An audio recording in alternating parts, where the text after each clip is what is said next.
15 अगस्त 1971 रात के करीब 1 बज रहे थे। जगह थी पूर्वी पाकिस्तान, जो कि आज के बांग्लादेश का चटगांव बंदरगाह। पूरा शहर गहरी नींद में था।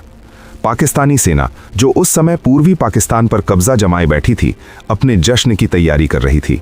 14 अगस्त को पाकिस्तान का स्वतंत्रता दिवस था और ठीक अगले दिन एक अजीब सी खामोशी छाई हुई थी। बंदरगाह पर बड़े बड़े मालवाहक जहाज खड़े थे। इनमें से कई जहाज अमेरिका और चीन से आए थे, जो पाकिस्तानी सेना के लिए हथियार, गोला बारूद और राशन लेकर आए थे। बंदरगाह की सुरक्षा इतनी कड़ी थी कि वहां एक परिंदा भी पर नहीं मार सकता था। सर्च लाइट्स पानी की सतह को चीर रही थीं, रडार घूम रहे थे, पहरेदार मशीन गन्स के साथ तैनात थे। तभी एक के बाद एक लगातार धमाके। पानी की सतह अचानक ऊपर उठने लगी। जो जहाज लोहे के बने थे, जिन्हें डुबाना नामुमकिन माना जाता था, वो ताश के पत्तों की तरह बिखरने लगे। MV अल अब्बास जैसा विशाल जहाज, जिसमें हजारों टन विस्फोटक भरा था, बीच से टूट गया। पाकिस्तानी सेना में हड़कंप मच गया। सायरन बजने लगे। हवाई हमला की चिल्लाने की आवाजें आने लगी। एंटी एयरक्राफ्ट गन्स ने आसमान की तरफ आग उगलना शुरू कर दिया। उन्हें लगा कि शायद भारतीय वायुसेना ने रात के अंधेरे में हमला कर दिया है, लेकिन आसमान खाली था। न कोई फाइटर जेट, न कोई बॉम्बर प्लेन। फिर उन्हें लगा कि शायद भारतीय पनडुब्बियों ने पानी के नीचे से टॉर्पीडो दागे हैं। सोनार चेक किया गया, लेकिन पानी के नीचे भी कोई पनडुब्बी नहीं थी। न आसमान में दुश्मन, न पानी के नीचे कोई मशीन। फिर ये जहाज डूब कैसे रहे थे? वो कौन था जो पाकिस्तान की नाक के नीचे उनकी सबसे सुरक्षित जगह पर तबाही मचाकर बिना एक भी गोली चलाए गायब हो गया?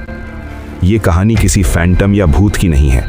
ये कहानी है उन मुट्ठी भर निडर नौजवानों की, जिन्होंने सांस रोककर, मौत को गले लगाकर दुनिया के इतिहास का सबसे खतरनाक साइलेंट वॉर यानी खामोश युद्ध लड़ा। नमस्कार दोस्तों, आज हम पानी की गहराइयों में छिपे उस राज से पर्दा उठाएंगे जिसे ऑपरेशन जैकपॉट के नाम से जाना जाता है। एक ऐसा मिशन जिसने 1971 की जंग का रुख ही मोड़ दिया। इस घटना की जड़ें उस रात से कुछ महीने पहले मार्च 1971 में गड़ी थीं। पाकिस्तान 2 हिस्सों में बटा हुआ था, पश्चिमी पाकिस्तान और पूर्वी पाकिस्तान।